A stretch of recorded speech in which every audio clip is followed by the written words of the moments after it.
আমরা সেদিন আগেই গুনার স্বীকৃতি দিয়ে দেব।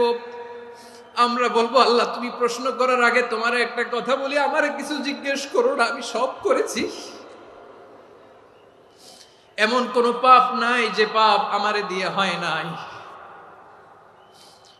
তোমার রহমত দিয়ে তুমি জান্নাতে পাঠাবা, তোমার দয়ায় জান্নাতে যেতে চাই, আমল দিয়ে না। পারবেন বলতে? কিয়ামতের দিন আমরা বলবো, আল্লাহ আমার আমল দিয়ে জান্নাত চাই না, আমি তোমার দয়া দিয়ে জান্নাত চাই। তোমার দয়া ছাড়া আমার কোনো উপায় নাই। লিল্লাহি তাকবীর, নারায়ে তাকবীর, নারায়ে তাকবীর। মিজানুর রহমান আদের সাহেবের আগমন পটুয়াখালীর পক্ষ থেকে। প্রিয় পটুয়াখালীবাসী, আপনারা কেমন আছেন সবাই? আমি তো দেখলাম যে গতকালই এসে আপনারা বসেছিলেন।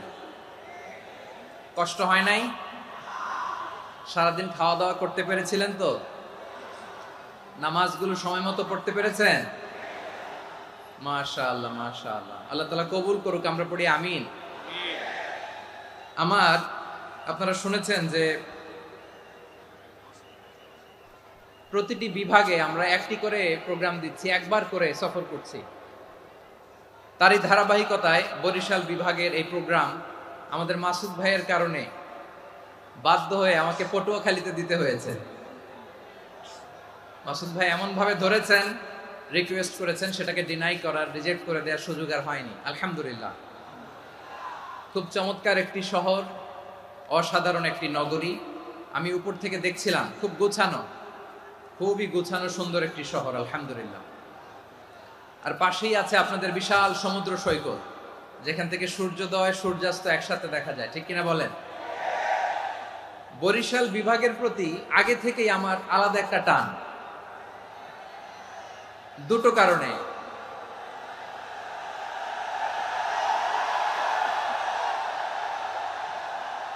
আলহামদুলিল্লাহ, আলহামদুলিল্লাহ, মাশাআল্লাহ। এই গণজোয়ারকে আল্লাহ তাআলা ইসলামের পক্ষে কবুল করে নিক। এই প্রাণ ঢালা উচ্ছ্বাস, ভালোবাসা, এটা কোরআনের জন্য, ইসলামের জন্য, ঠিক কিনা বলেন? কোন অপশক্তি এই গণজোয়ারকে ঠেকাতে পারবে না। কারণ যে ভালোবাসা আল্লাহর জন্য হয় সেটাকে ঠেকানো যায় না, ঠিক কিনা বলে? আমার প্রাণ প্রিয় পটুয়াখালীবাসী ভাইরা, বিশেষ দুটি কারণে বরিশাল বিভাগের প্রতি আমার আলাদা একটা ভালো লাগা।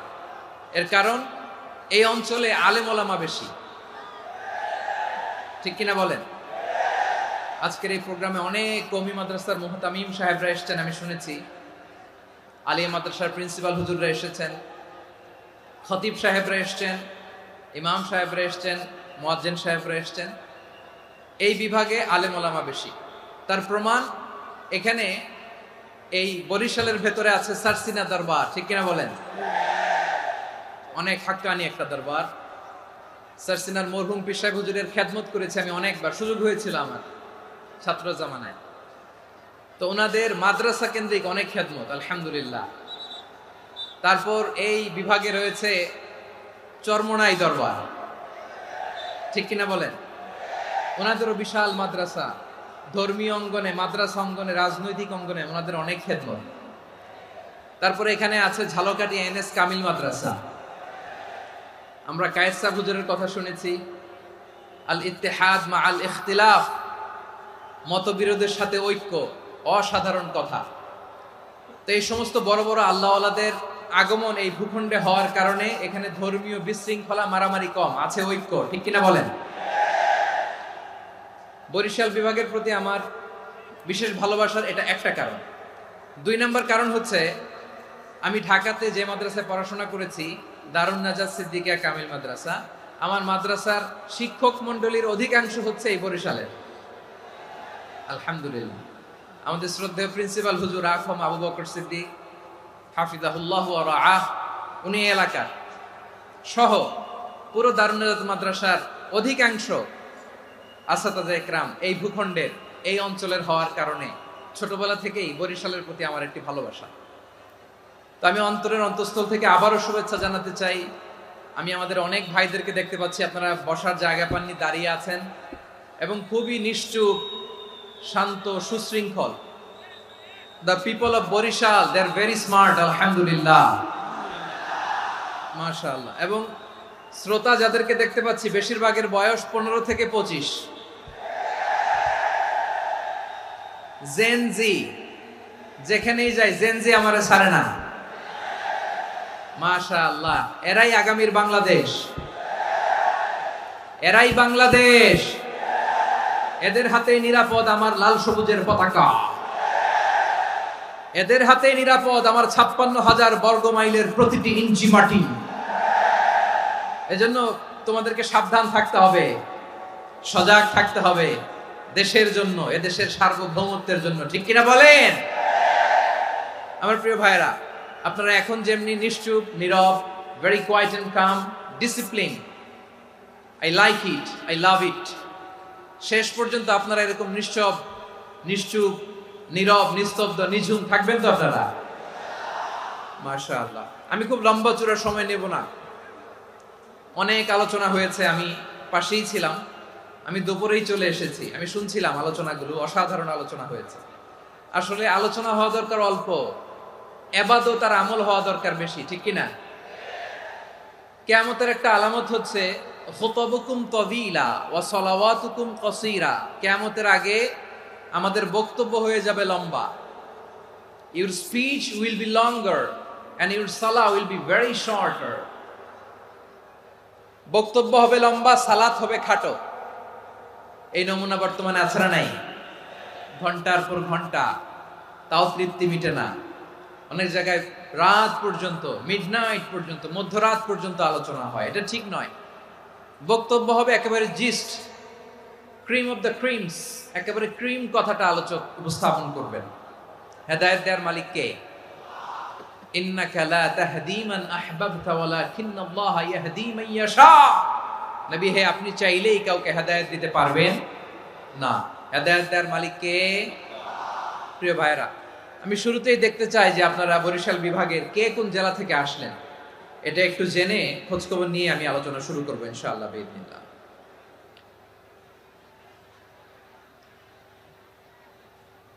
প্রিয় ভাইরা,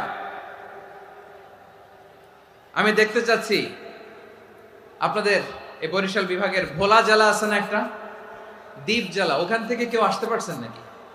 হ্যাঁ, আল্লাহু আকবার, আসছে তো, ওই যে হাত দেখা যাচ্ছে। সর্বনাশ, মাশাআল্লাহ, ঠিক আছে, আল্লাহ আমার ভাইদেরকে তুমি কবুল করো। বরগুনা জেলা থেকে কেউ এসেছেন আজকের প্রোগ্রামে? ইয়া সালাম, মাশাআল্লাহ, মাশাআল্লাহ, ওয়েলকাম, ওয়েলকাম, ঠিক আছে। পিরোজপুর জেলার কেউ এসেছেন? পিরোজপুর জেলা থেকে মাশাআল্লাহ অনেক ভাইরা এসেছেন। ঝালকাঠি, মাশাআল্লাহ, ঝালকাঠিতে অনেক আসছে। তারপর বরিশাল জেলা থেকে কারা কারা এসেছেন? বরিশাল, মাশাআল্লাহ, তাবারাকাল্লাহ। এবার পটুয়াখালী জেলার কারা কারা দেখি? মাশাআল্লাহ, মাশাআল্লাহ, মাশাআল্লাহ। আল্লাহ তুমি কবুল করো, আল্লাহ তুমি কবুল করো। লিল্লাহি তাকবীর, লিল্লাহি তাকবীর, লিল্লাহি তাকবীর। হাত নামান। প্রিয় ভাইরা, আসুন আমরা কাল বিলম্ব না করে আজকের পটুয়াখালী জেলা শহরের, মাশাআল্লাহ, ওই যে লক্ষ্মীপুর থেকে আমাদের ভাই এসে প্লেকার্ড নিয়ে দাঁড়াইছে, ঠিক আছে, প্লেকার্ড দেখেছি, ফি আমানিল্লাহ। আচ্ছা, এই বরিশাল বিভাগের বাইরে থেকে কারা কারা আসছেন দেখি, কেউ আছেন কিনা? মাশাআল্লাহ, অনেক অনেক অনেক, মাশাআল্লাহ, আল্লাহ কবুল করুন, আল্লাহ কবুল করুন, ফি আমানিল্লাহ। চাঁদপুর, ঠিক আছে, ঠিক আছে, হ্যাঁ, ইলিশের বাড়ি, চাঁদপুর, ঠিক আছে, মাশাআল্লাহ। বসুন, বসুন। সম্মানিত ভাইরা, আসুন আমরা মূল আলোচনার দিকে চলে যাই। আজকে আমরা যে টপিকটা নিয়ে আলোচনা করব সেটা হচ্ছে, আমরা যে জীবনে বিপদে পড়ি, আমরা বিপদে পড়লে আমাদেরকে উদ্ধার করে কে? আল্লাহ ছাড়া আমাদের বাঁচানোর কেউ আছে?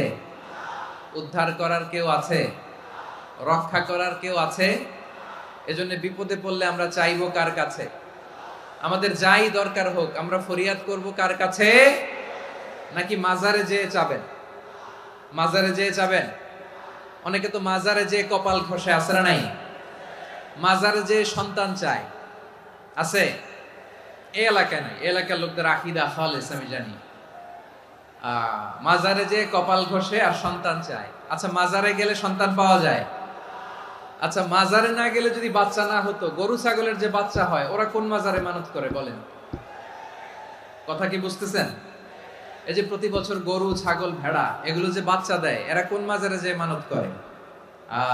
এজন্য চাইতে হবে একজনের কাছে, তিনি কে?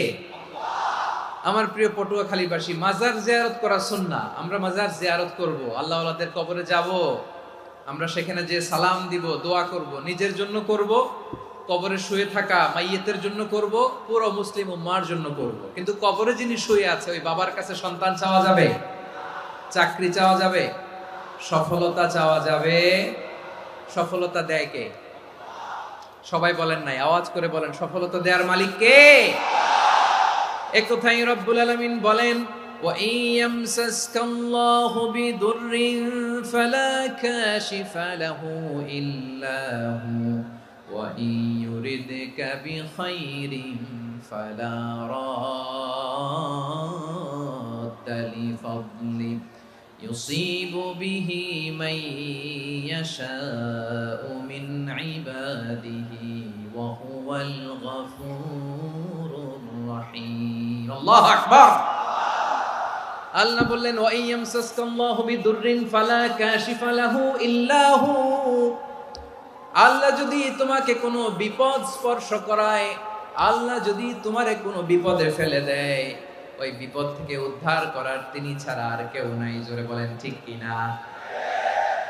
তিনি যদি কোনো বিপদে ফেলেন, তিনি ছাড়া বিপদ থেকে উদ্ধার করার কেউ নাই। আর তিনি যদি তোমার প্রতি কোনো অনুগ্রহ করতে চান, ওই অনুগ্রহ ঠেকিয়ে দেওয়ার ক্ষমতাও কারো নাই। আল্লাহ যদি আপনার সফলতা দিতে চায়, পৃথিবীর কোনো শক্তি ওই সফলতাকে থামাতে পারে? এজন্য আল্লাহ বললেন, খবরদার, চিন্তা আকীদা খালিস করে নাও। ওয়া ইয়ামসাসকাল্লাহু বিদুররিন ফালা কাশিফা লাহু ইল্লা হু। আল্লাহ বিপদে ফেললে বিপদ থেকে উদ্ধার করার কেউ থাকে না। আর আল্লাহ যদি তোমার প্রতি দয়া দেখাতে চান, অনুগ্রহ করতে চান, ওই অনুগ্রহকে প্রতিরোধ করার মতো ক্ষমতা কারো নাই। তিনি তার বান্দাদের মধ্য থেকে যাকে ইচ্ছা তাকে দেন, যত ইচ্ছা তত দেন। তিনি ক্ষমাশীল, তিনি মেহেরবান। সুবহানাল্লাহ। তিনি ক্ষমাশীল, তিনি মেহেরবান। তাহলে এই আয়াত থেকে আমরা বুঝতে পারলাম, আমরা যদি বিপদে পড়ি আমাদেরকে কেউ বাঁচাতে পারে না। আমার বাবা আমারে বাঁচাতে পারে?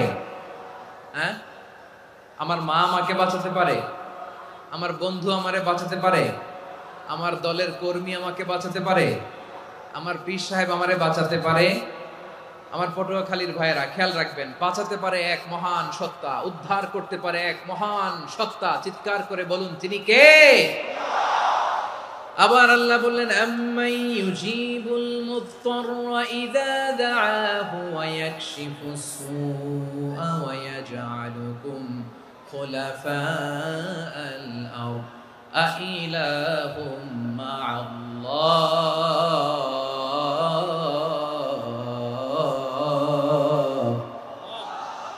ক্বালিলাম মা তাযাক্কারুন। রব্বুল আলামিন বলেন, বিপদে পড়ে কাতর কণ্ঠে চিন্তাগ্রস্ত হয়ে যখন কেউ ফরিয়াদি হয়ে আল্লাহর ডাকে হাত তোলে, তখন এই ব্যক্তির ডাকে সাড়া দেয় কে? সবাই বলুন। কাতর কণ্ঠে বিপন্ন অবস্থায় আপনি যখন কেঁদে কেঁদে হাত তুলে আপনার দুঃখের কথা জানান, আপনি যখন ডাকেন তারে, তখন আপনার ডাকে সাড়া দেয় কে? আল্লাহ বলে, আমি সাড়া দেই। তোমাদের বিপদকে মুক্ত করে দেয় কে? ওই আল্লাহর সাথে কোন উপাস্য আছে নাকি? কিন্তু খুব অল্প সংখ্যক লোকই তোমরা উপদেশ গ্রহণ করো। কথাটা কার? তাহলে বিপন্ন মানবতা যখন কাঁদে, মানুষ যখন বিপদে পড়ে নিরুপায় হয়ে ফরিয়াদ করে, তার ডাক শোনার কেউ নাই একজন ছাড়া। চিল্লায় বলেন তো, তিনি কে? এজন্য আমরা ফরিয়াদের হাত কার দিকে তুলব? প্রিয় পটুয়াখালী বলেন, ফরিয়াদের দুটো হাত আমরা কার দিকে তুলবো? এবং খেয়াল রাখতে হবে, মাথার সাথে সেট করে নিতে হবে, আল্লাহ ছাড়া আমাকে উদ্ধার করার কেউ নাই। এই পৃথিবীতে কেউ আপন না প্রিয় ভাইরা। বিপদে পড়লে বোঝা যায় কেউ আপন না। আপন শুধু একজন মহান সত্তা, তিনি কে? এটা কি আপনারা খেয়াল রাখতে পারবেন? হ্যাঁ, বিপদে আপদে কেউ আমাদের বাঁচাতে পারে না, তরাতে পারে না, মুক্তি দিতে পারে না, উদ্ধার করতে পারে না, একমাত্র আমার প্রভু ছাড়া, আল্লাহ ছাড়া। চিল্লায় বলেন ঠিক কিনা? এবং প্রিয় পটুয়াখালীর ভাইয়েরা, মাথার সাথে এটা সেট করে নিতে হবে যে আমাদের পুরো জীবনটাই পরীক্ষা। পুরো জীবনটাই কি? The life is a test. পুরো জীবনটাই পরীক্ষা। এই জীবনে বিপদ আসবে, আপদ আসবে, পরীক্ষা আসবে, সবার জীবনে এটা থাকে। এক একজনের পরীক্ষা এক এক রকম।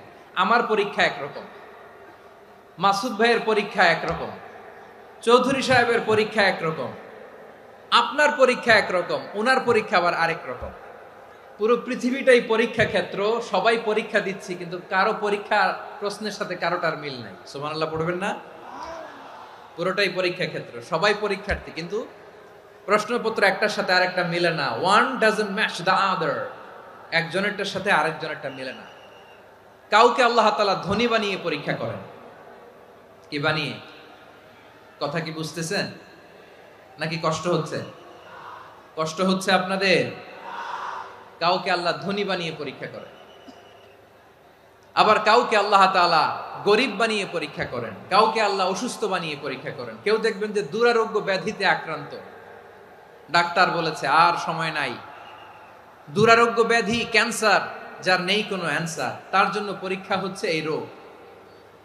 আরেক লোক দেখবেন তার আবার রোগ বালাই নাই, মাশাআল্লাহ, তাকে আল্লাহ তাআলা আর্থিক দৈন্যতা, দারিদ্রতা দিয়ে পরীক্ষা করছেন। এরকম আছে না নাই? টাকা পয়সা নাই, দিন আনে দিন খায়, যা আছে তাতে চলে না, এটা তার জন্য পরীক্ষা। আবার আরেক শ্রেণীর লোক দেখবেন তাকে আল্লাহ অসুস্থতাও দেয় নাই, দারিদ্রতাও দেয় নাই, তার দাম্পত্য জীবনের সমস্যা আছে না নাই? স্ত্রী কথা শোনে না, অথবা ছেলে মেয়ে কথা শোনে না। তাহলে পরীক্ষা সবার জীবনে আছে, এক একজনের পরীক্ষাটা এক এক রকম। আল্লাহ তাআলা দেখতে চায় যে এই পরীক্ষার সময় আমরা কিরকম রেসপন্স করি, how to deal with the test, কিভাবে এই বিপদ আপদ পরীক্ষাগুলোকে আমরা হ্যান্ডেল করব, ডিল করব। এটা হচ্ছে আজকের আলোচনার বিষয়। বুঝতে পেরেছেন সবাই আমার প্রিয় ভাইয়েরা? তাহলে পরীক্ষাময় আমাদের জীবন, বিপদ আপদ পরীক্ষা, এটা মানুষের পিছু ছাড়ে না। সবার জীবনে পরীক্ষা আছে।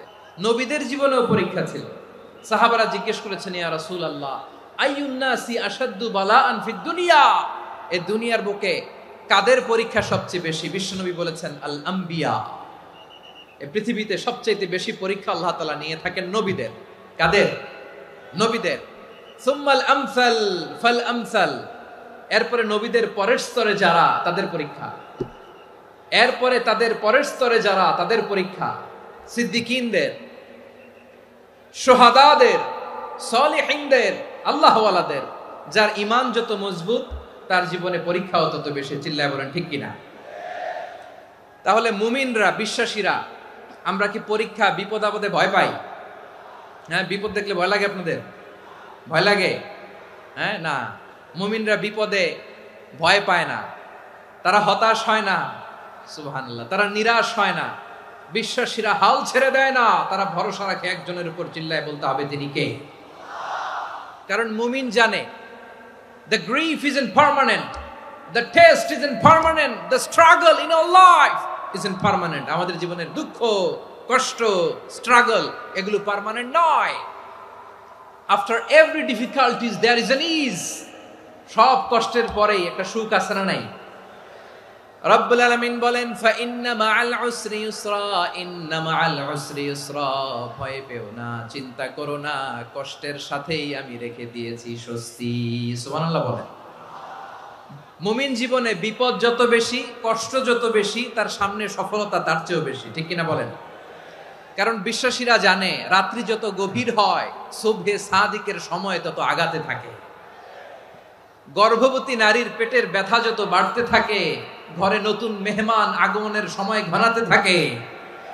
মুমিনদের উপর বিপদ, অত্যাচার, আপদ, পরীক্ষা যত বাড়তে থাকে, কালেমার পতাকা উড্ডয়নের সময় কাছে আসতে থাকে। বিশ্বাসীদের এগুলো হিসাব মিলানো অনেক আগে, এগুলো অনেক আগে হিসাব মিলানো।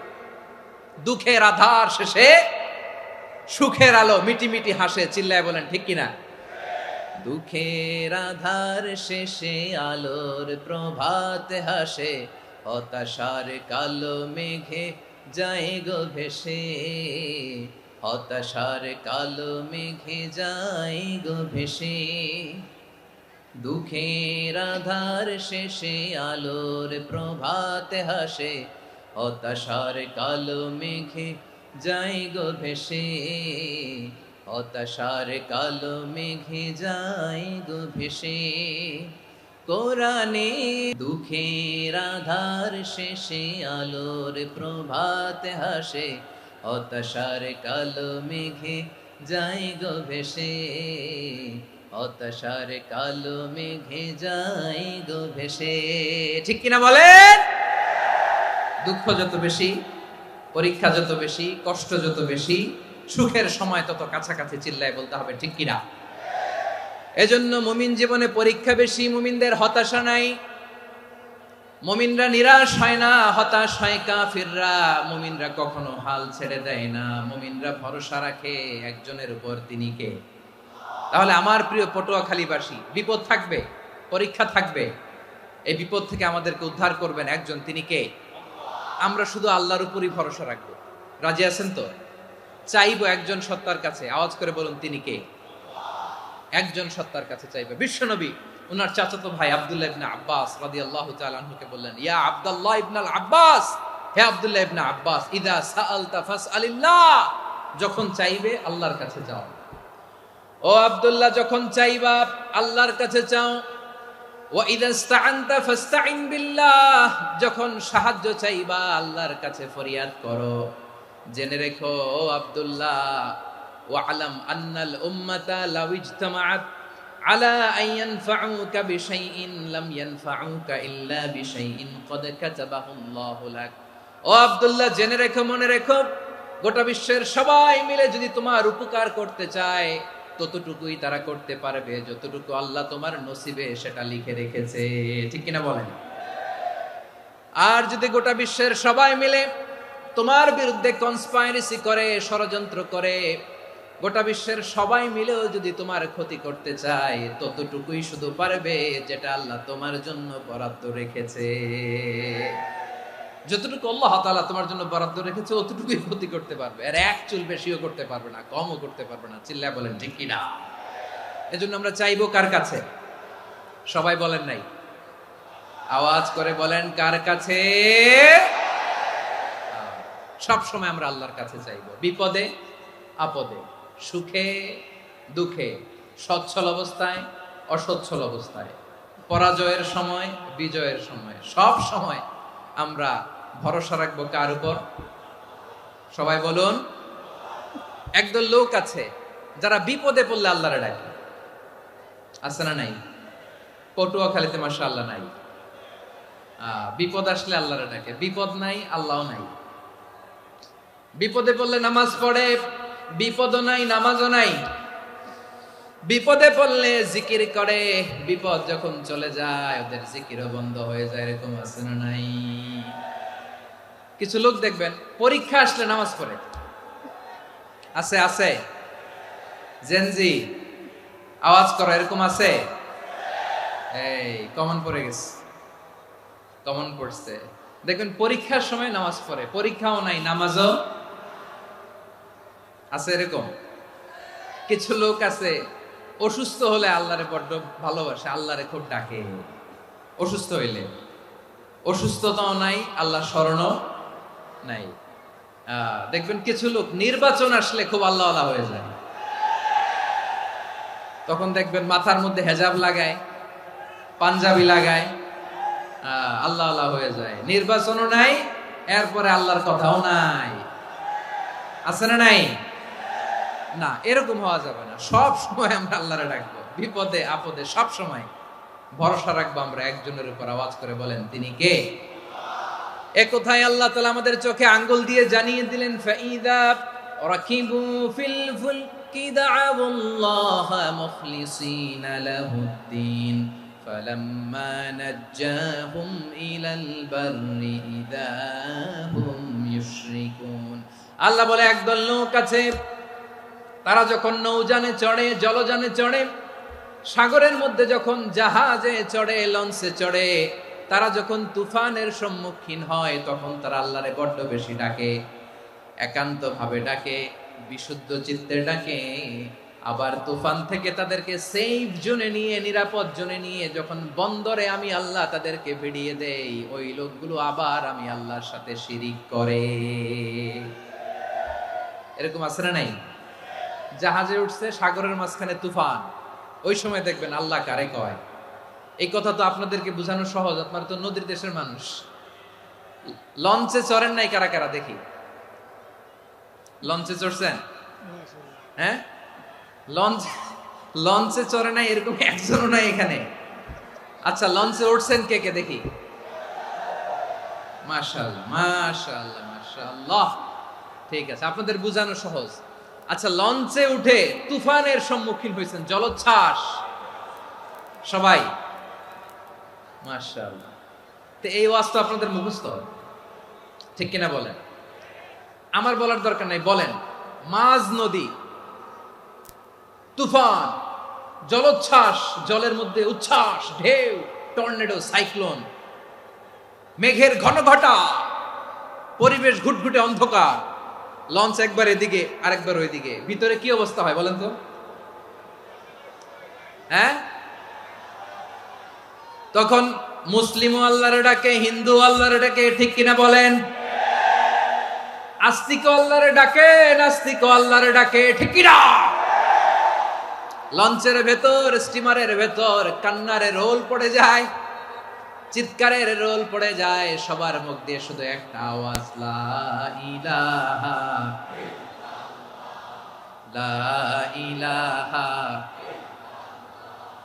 লা ইলাহা সুবহানাল্লাহ আলহামদুলিল্লাহ লা ইলাহা আল্লাহ নামের জিকির করবে যারা আল্লাহর কাছে প্রিয় তারা আল্লাহর কাছে প্রিয় যারা জান্নাতে প্রবেশ করবে তারা জোরে লা ইলাহা লা ইলাহা ইল্লাল্লাহ লা ইলাহা ইল্লাল্লাহ মুহাম্মাদুর রাসূলুল্লাহ সাল্লাল্লাহু আলাইহি ওয়াসাল্লাম আমার প্রিয় পটুয়াখালীবাসী তাহলে লঞ্চের ভেতরে যখন আমরা তুফানের মধ্যে পড়ি তখন সবাই মিলে আমরা একটা নামের জিকির করি নামটা কার মুসলমানেরাও ডাকে হিন্দুরাও ডাকে আস্তিকও ডাকে নাস্তিকও ডাকে সবাই ডাকে একজনকে তিনি কে আবার দেখবেন ওই আল্লাহ তুফানের পরে ঝড়ের পরে ওই লঞ্চটাকে যখন সদর ঘাটে ফিরিয়ে দেয় আবার আমরা নাফরমানি শুরু করে দেই সে কোথায় আল্লাহ বললেন ফাইদা রাকিবু ফিল ফুলকি দা'আউল্লাহ মুখলিসিনা লাহুদ্দিন ফালাম্মা নাজ্জাহুম ইলাল বাররি ইযা হুম ইউশরিকুন সাগরে যখন তুফানে পড়ে আমি আল্লাহর ডাকে আবার আমি আল্লাহ যখন বাঁচিয়ে দেই আবার আমি আল্লাহর সাথে শিরিক শুরু করে আমরা কি এরকম হতে চাই নাকি এরকম করবেন হ্যাঁ না আমরা তুফানে পড়লেও আল্লাহরে ডাকি আবার বাঁচায় দেওয়ার পরেও ডাকি কারে আল্লাহকেই ডাকি বিমানের মধ্যে মাঝে মাঝে দেখবেন যে এয়ার টার্বুলেন্স হয় জানেন এয়ার টার্বুলেন্স জানেন তো মাঝে মাঝে বিমানটা বাউন্সিং করে বাম্পি ভেরি বাম্পি ওয়েদার শুনেন নাই 40,000 ফিট উপরে যখন থাকে তখন পাইলট মাঝে মাঝে বলে dear passengers ladies and gentleman right now we are flying 40,000 feet above the ground and we are passing very heavy air turbulence right now. Please fasten your seat belt. দেখবেন মাঝে মাঝে বলে যে ভদ্র মহিলা ভদ্র মহোদয়গণ আমরা 40,000 ফিট উপর দিয়ে যাচ্ছি আর এয়ার টার্বুলেন্স ফেস করছি মেহেরবানি করে আল্লাহর রাস্তে সিট বেল্ট বাঁধুন তখন বিমানটা এরকম বাউন্সিং করে শেকিং করে আপনারা মুখোমুখি হয়েছেন ইদানিং এই এয়ার টার্বুলেন্স বেড়ে গিয়েছে গত বছর আমার ইন্টারন্যাশনাল অনেকগুলো ফ্লাইট ছিল, তো আমি দেখলাম যে আগের ফ্লাইটগুলোর তুলনায় এখন এয়ার টার্বুলেন্স খুব বেশি। আমি একটু রিসার্চ করে দেখলাম ক্লাইমেট চেঞ্জের কারণে, জলবায়ু পরিবর্তনের কারণে আকাশের বাতাসের মুভমেন্টে পরিবর্তন হয়েছে, ফলে এখন বিমান শেকিং করে বেশি, বাউন্সিং, বাম্পি ওয়েদার। তো বলেন তো 40,000 ফিট উপরে যখন আপনি, কয় হাজার ফিট, সবাই বলুন কয় হাজার ফিট, 40,000 ফিট উপরে যখন আপনি, তখন যখন বিমানটা এরকম বাউন্সিং করে, সবাই যখন ভমিটিং করে বিমান নষ্ট করে দেয়, বমি করে, তখন বাঁচানোর কে আছে আল্লাহ ছাড়া? কেউ আছে? ওই মুহূর্তেও সবাই মিলে একজনের ডাকে আওয়াজ করে বলেন তিনি কে? মাঝে মাঝে কিছু সোশ্যাল মিডিয়ায় কিছু ভিডিও পাওয়া যায় যে হেভি যখন এয়ার টার্বুলেন্স হয় 10 সেকেন্ড 15 সেকেন্ডের কিছু ভিডিও পাওয়া যায়, বিমানটা এরকম বাউন্সিং করছে, বাম্পি ওয়েদার, কাঁপছে, মানুষগুলো বমি করছে, অক্সিজেন মাস্কগুলো সব ঝুলে পড়েছে, বিমানটা শুধু কাঁপছে। তখন দেখবেন বিমানের ভেতরেও এরকম লঞ্চের মতো চিৎকার আছে না নাই? বিমানের ভেতরেও তখন চিৎকার। গত বছর হিথ্রো এয়ারপোর্ট থেকে সিঙ্গাপুর এয়ারলাইন্সের একটা ফ্লাইট, হিথ্রো টু চাঙ্গি, একটা ফ্লাইটে এমন বেশি এয়ার টার্বুলেন্সের শিকার হয়েছিল ওই এয়ারক্রাফটটা, 33 জন যাত্রী সেখানে আহত হয়েছে, একজন যাত্রী নিহত হয়েছে। কেবিন ক্রুজ, এয়ার হোস্টেস যারা আছে, একজনের নাক ফেটে, চোখ ফেটে, কপাল ফেটে, ব্লিডিং হয়ে শয়লা। প্রিয় ভাইয়েরা, ওই 40,000 ফিট উপরে বিমানটা যখন কাঁপবে, তখন আমাদেরকে আল্লাহ ছাড়া আর কেউ বাঁচানোর আছে? এত আস্তে বললে হবে? ওই কঠিন মুহূর্তে আমার বাবা আমারে বাঁচাতে পারে, আমার বন্ধু আমারে বাঁচাতে পারে। এই গ্রাউন্ডে, জমিনের বুকে আমার প্রোটোকল, আমার ক্ষমতা, আমার দাম্ভিকতা, কোনো কিছু আমারে বাঁচাতে পারে একজন ছাড়া। চিল্লায় বলতে হবে তিনি কে?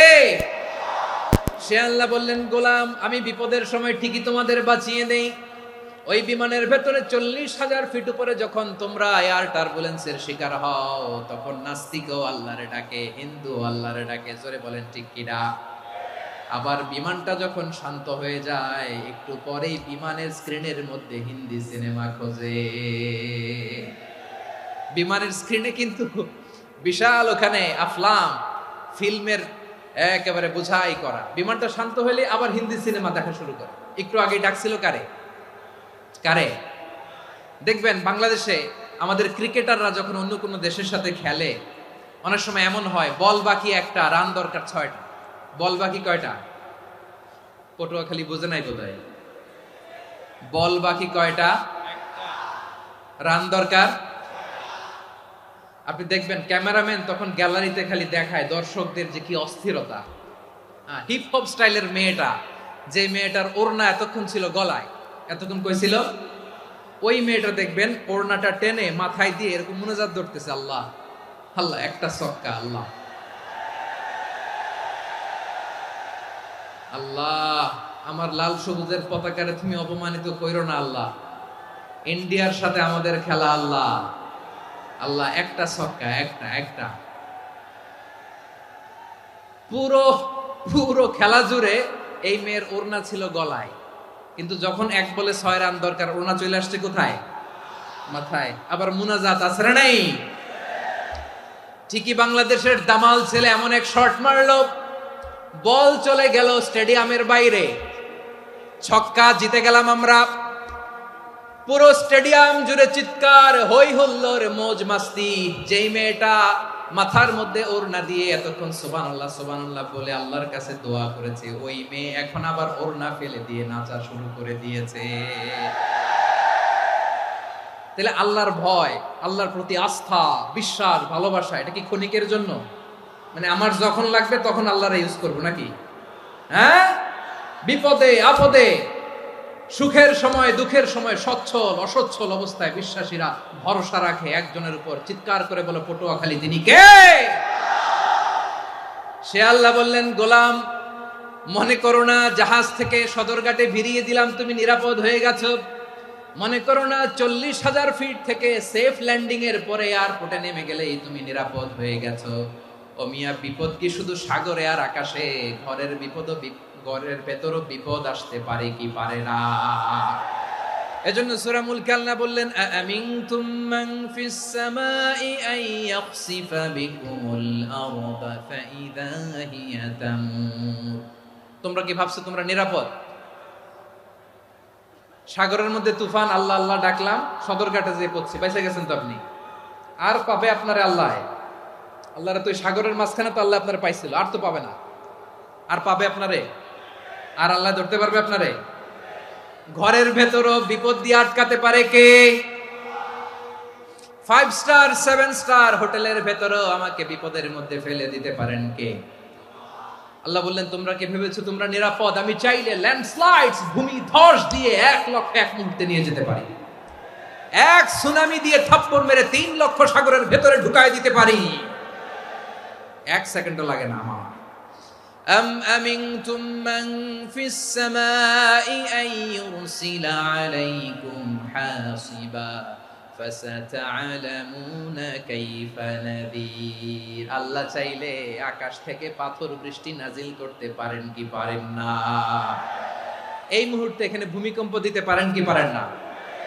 আচ্ছা, ভূমিকম্প যখন হয় আমাদের কারো হুঁশ থাকে? আপনি মনে করছেন আমরা সাধারণ মানুষ, আমরা দৌড় দেই, আর প্রেসিডেন্ট প্রধানমন্ত্রী ওনারা বুঝি খাটে শুয়ে থাকে? কথা বুঝে নাই বোধহয়। ভূমিকম্প, আর্থকোয়েক যদি হয়, বাঁচার জন্য আমরা কি করি? হয় খাটের তলায়, ডাইনিং টেবিলের নিচে, উপরে শক্ত কিছু আছে এটার নিচে, অথবা ঘর থইয়া দেও দৌড়। তো প্রধানমন্ত্রী উনি কি করে? প্রেসিডেন্ট উনি কি করে? হ্যাঁ, উনি খাটের মধ্যে যে শুয়ে থাকে নাকি? উনিও দৌড়, সাধারণ মানুষও দৌড়, প্রধানমন্ত্রীও দৌড়, বাড়িওয়ালাও দৌড়, ভাড়াটিয়াও দৌড়, সবাই দৌড়। নাকি ভাড়াটিয়ারা বাড়ি থুইয়া দৌড়, বাড়িওয়ালারা আর বেরোয় না? এরকম না। তাহলে যে কোনো মুহূর্তে ভূমিকম্প দিয়ে নাস্তানাবুদ করতে পারে কে? আমার প্রিয় ভাইয়েরা, আমরা নিরাপদ নই, আমরা তার দয়ায় বেঁচে আছি। কার দয়ায়? এজন্য আল্লাহ বললেন গোলাম, যে কোনো মুহূর্তে বিপদ দিয়ে তোমাদেরকে নাস্তানাবুদ করতে পারি। বিশ্বাসী বলে যদি নিজেকে দাবি করো, সব সময় ডাকতে হবে একজন সত্তাকে। বলেন তিনি কে? এই কথা ক্লিয়ার? এই সবগুলো উদাহরণ শেষে সবার কাছে ক্লিয়ার হয়েছে না যে বিপদ থেকে, আপদ থেকে, পরীক্ষা থেকে, ক্যালামিটি থেকে আমাদেরকে কেউ বাঁচাতে পারে না একজন সত্তা ছাড়া। আবারও বলেন তো তিনি কে? ক্লিয়ার? হ্যাঁ, সবাই বুঝতে পারছেন? আচ্ছা, এবার আমরা দেখি বিষ্ণু ইসা ইসলামের জীবনে বিপদ আপদ ছিল কিনা। উনি বিপদ আসলে কিভাবে ডিল করতেন, বিপদ আসলে কোন দোয়া পড়তে হয়, কিভাবে ফরিয়াদের হাত উত্তোলন করতে হয়, কিভাবে রবের দরবারে নতজানু হয়ে ফরিয়াদ করতে হয়, এটা জানার দরকার আছে না নাই? আসুন আমরা বিষ্ণুনবীর জীবনী থেকে দেখি বিপদ আসলে উনি কি করতেন। বিপদ আসলেই প্রথমে বিষ্ণু ইসা ইসলাম একটা দোয়া পড়তেন। কি পড়তেন? তিনি পড়তেন ইন্না লিল্লাহি ওয়া ইন্না ইলাইহি রাজিউন। নিশ্চয় আমরা আল্লাহর জন্য, নিশ্চয় আমরা কার দিকে ফিরবো ভাই? আবার কার দিকে ফিরবো? আওয়াজ করে বলুন তো, আমরা এসেছি কার কাছ থেকে, আবারও ফিরে যাব কার কাছে? এজন্য বিষ্ণুই পড়ছেন ইন্না লিল্লাহি ওয়া ইন্না ইলাইহি রাজিউন। নিশ্চয় আল্লাহর জন্য, ওই আল্লাহর দিকেই আমরা ফিরে যাব। তারপরে বিশ্বনবী পড়তেন আল্লাহুম্মা আজুরনি ফি মুসিবাতি ওয়াখলুফ লি খায়রাম মিনহা। একসাথে প্রথমে পড়তেন ইন্না লিল্লাহি ওয়া ইন্না ইলাইহি রাজিউন, তারপর পরে পড়তেন আল্লাহুম্মা আজুরনি ফি মুসিবাতি ওয়াখলুফ লি খায়রাম মিনহা। মানে আল্লাহ, এই যে আমি বিপদে ধৈর্য ধারণ করলাম, এটার সব তুমি আমারে দাও, আর যেটা হারালাম এর চেয়ে ভালো কিছু দিয়ে মেকআপ করে দিও, ভালো কিছু দিয়ে বদল করে দিও। সুবহানাল্লাহ পড়েন। তাহলে বিপদ আসলে আমরা কি পড়ব? কথা বলেন। এই যে আমি শুয়েছিলাম, নাশিদ গাচ্ছিল ওরা, এদেশে পরস্পরে দেখা হলে দেয় সালাম, এদেশে আমজনতার হৃদয় জুড়ে পাকালাম, এদেশে বিপদ এলে সর্বজনে সর্বক্ষণে দোয়া পড়ে ইন্না লিল্লাহ। কি পড়ে? সুবহানাল্লাহ সুবহানাল্লাহ সুবহানাল্লাহ সুবহানাল্লাহ। এদেশে আজান শুনে সূর্য ওঠে শহর গ্রামে, এদেশে আজান শুনে সূর্য ডুবে সন্ধ্যা নামে, এদেশে সকল কাজে সবাই বলে বিসমিল্লাহ, এদেশে ভালো কিছু দেখে শুনে হাসি মুখে সবাই বলে মাশাআল্লাহ। সুবহানাল্লাহ পড়েন। তাহলে বিপদ এলে আমরা কি পড়ি? কথা বুঝলে সবাই উত্তর দিতে হবে। বিপদ এলে কি পড়ি? তাহলে বিপদ এলেই আমরা এখন থেকে ইন্না লিল্লাহ পড়বো, নাকি হাই হুতাশ করবেন? একদল আছে হাই হুতাশ করে, হায় আল্লাহ রে মোর কি হইল রে, মুই কি হরমু রে, মুই কমবে জামু রে, আছে না নাই? এরকম বিলাপ করতে নিষেধ করেছেন বিশ্বনবী। কি করব, কই যাব, কি হবে, হায় হায়, এরকম হাহুতাশ আছে না নাই? বিশ্বাসীরা হাহুতাশ করে না, তারা ইন্না লিল্লাহ পড়ে। কি পড়ে মনে থাকবে? আমরা পড়বো ইন্না লিল্লাহি ওয়া ইন্না ইলাইহি রাজিউন। নিশ্চয়ই আমরা আল্লাহর জন্য, আমরা আল্লাহর দিকেই ফিরে যাব। এরপর পড়বো আল্লাহুম্মা আজুরনি ফি মুসিবাতি ওয়া খলুফ লি খায়রাম মিনহা। আল্লাহ, আমি যে বিপদে ধৈর্য ধারণ করলাম এটার সওয়াব দিও, আর যা হারালাম তার চেয়ে ভালো কিছু দিয়ে বদল করে দিও। সুবহানাল্লাহ পড়েন। বিশ্বনবীর এই হাদিস শুনলেন উম্মে সালামা রাদিয়াল্লাহু তাআলা আনহা। ওনার স্বামী হলো আবু সালামা। মজার ঘটনা খেয়াল করে শুনেন আমার প্রিয় কলিজার টুকরা ভাইয়েরা। কানগুলো খরগোশের কানের মতো খাড়া করে আমার দিকে তাকান। সাইয়্যিদাতুনা উম্মে সালামা রাদিয়াল্লাহু তাআলা আনহা, ওনার স্বামীর নাম আবু সালামা। শ্রেষ্ঠ দম্পতি, শ্রেষ্ঠ ফ্যামিলি। প্রথমে হিজরত করেছিলেন হাবাসায়, পরে হিজরত করেছেন মদিনায়। উহুদ যুদ্ধের পরে ওনার স্বামী আবু সালামা ইন্তেকাল করলো, শহীদ হলো। সুবহানাল্লাহ পড়েন। যখন আবু সালামা ইন্তেকাল করলো, উম্মে সালামা রাদিয়াল্লাহু তাআলা আনহা কেঁদে কেঁদে হয়রান। আর নবীর শিখানো বাণী অনুযায়ী তিনি বারবার পড়ছিলেন ইন্না লিল্লাহ। কি পড়ছিলেন? মুই কই জামু, কি হরমু, এগুলো বলে নাই। কি বলছে? ইন্না লিল্লাহ। যেহেতু বিশ্বনবী বলেছেন কেউ যদি বিপদের প্রথম ধাক্কায় পড়ে ইন্না লিল্লাহি ওয়া ইন্না ইলাইহি রাজিউন, আল্লাহুম্মা আজুরনি ফি মুসিবাতি ওয়া খলুফ লি খায়রাম মিনহা, তাহলে এই বিপদে যে সে যা হারালো তার চেয়ে শ্রেষ্ঠ কিছু দিয়ে আল্লাহ তার বদল দিয়ে দিবে। এই হাদিস শুনে উম্মে সালামা রাদিয়াল্লাহু তাআলা আনহা ওনার প্রাণ প্রিয় স্বামী আবু সালামার ইন্তেকালের পরে চোখের পানি ছাড়ে আর পড়ে ইন্না লিল্লাহি ওয়া ইন্না ইলাইহি রাজিউন, আল্লাহুম্মা আজুরনি ফি মুসিবাতি ওয়া খলুফ লি খায়রাম মিনহা। বারবার এই দোয়া পড়ে চোখের পানি ছাড়ে, এই দোয়া পড়ে চোখের পানি ছাড়ে। আর মনে মনে বলে আবু সালামার মতো ভালো মানুষ মদিনাতে নাই, আবু সালামার চেয়েও ভালো মানুষ মদিনাতে নাই। তার চেয়ে ভালো মানুষ কি করে আল্লাহ তাআলা আমারে দিবে? তার চেয়ে ভালো মানুষ তো আমি মদিনাতে দেখি না। চোখের পানি দিয়ে বুক ভাসায় আর নবীর হাদিসের উপর আমল করে পড়ে ইন্না লিল্লাহি ওয়া ইন্না ইলাইহি রাজিউন, ইন্না লিল্লাহি ওয়া ইন্না ইলাইহি রাজিউন। পড়তে পড়তে চোখের পানি ছাড়ে আর চিন্তা করে বিশ্বনবী বললেন এই দোয়া পড়লে যেটা হারালাম তার চেয়ে ভালো কিছু দিয়ে আল্লাহ পুরস্কার দেয়। আবু সালামার চেয়ে ভালো মানুষ মদিনার মধ্যে আর কে হতে পারে? কি আজীব তামাশা, কি অবাক করা ঘটনা। কিছুদিন পরে দেখা গেল সাইয়্যিদুল মুরসালিন রাহমাতাল লিল আলামিন স্বয়ং বিশ্ব নবী উম্মে সালামাকে বিয়ের প্রস্তাব পাঠিয়েছে। স্বয়ং বিশ্ব নবী উম্মে সালামা রাদিয়াল্লাহু তাআলা আনহাকে বিয়ের প্রস্তাব পাঠিয়েছেন। উনি রাজি হয়ে গেলেন, বিয়ে হয়ে গেল। উনি হয়ে গেলেন উম্মুল মুমিনিন, আমাদের মা, পুরো মুসলিম উম্মার মা। চিৎকার করে বলেন আল্লাহু আকবার। তাহলে আমার প্রাণপ্রিয় ভাইয়েরা, বিপদে পড়লে আমরা পড়ব ইন্না লিল্লাহি ওয়া ইন্না ইলাইহি রাজিউন, আল্লাহুম্মা আজুরনি ফি মুসিবাতি ওয়া খলুফ লি খায়রাম মিনহা। পড়বেন? পড়বেন না? যারা যারা বিপদ আসলে এই দোয়াটা পড়বেন এখন থেকে আওয়াজ করে ইনশাআল্লাহ বলেন। যা হারাইছেন তার চেয়ে শ্রেষ্ঠ জিনিস দিয়ে বদলা দিবে কে? বিশ্বাস হয়? একটু সন্দেহ লাগে মনে হয়, একটু সন্দেহ আছে? যাদের বিশ্বাস হবে তাদের কি আল্লাহ উত্তম বদলা দিবে, ঠিক কিনা বলেন? তাহলে বিপদে পড়লেই প্রথমে আমরা এটা পড়ব। দোয়াগুলো যদি এখন মুখস্থ না হয়, এই যে রেকর্ডিং হচ্ছে, পেয়ে যাবেন, কালকেই পেয়ে যাবেন। শুনে শুনে মুখস্থ করবেন। আমার মায়েরা, আমার বোনেরা, আপনাদের জন্য 3টি মাঠের অ্যারেঞ্জমেন্ট করা হয়েছে, আমি জানি। আপনারাও এই দোয়াগুলো পড়বেন, আপনার স্বামীকে শেখাবেন, সন্তানকে শেখাবেন, আপনার পুরো পরিবারটাকে জান্নাতের টুকরো বানিয়ে দিবে কে? তাহলে বিপদ আসলে প্রথমে কি পড়তে হবে এটা জেনে গেলাম। এরপরে বিপদ আসলে নিজেকে কি করে আল্লাহর কাছে সঁপে দিতে হয় এটাও জানার দরকার আছে না নাই? বিপদে প্রথমে ইন্না লিল্লাহ পড়লাম, ধৈর্য ধারণ করলাম, বিপদ থেকে উদ্ধারের সর্বোচ্চ চেষ্টা করলাম। আমার কাজ যখন শেষ তখন আমি আমার এই বিষয়টা আল্লাহর কাছে সঁপে দিব। কার কাছে সুপর্দ করব? কার কাছে? বিপদে বললে কেমন করে নিজেকে আল্লাহর কাছে সঁপে দিতে হয়, আসুন সাইয়েদনা ইব্রাহিম আলাইহিস সালামের জীবনী থেকে জানি। আল্লাহর খলিল ইব্রাহিম আলাইহিস সালাম আমাদের মতো সমাজ ব্যবস্থা পায় নাই।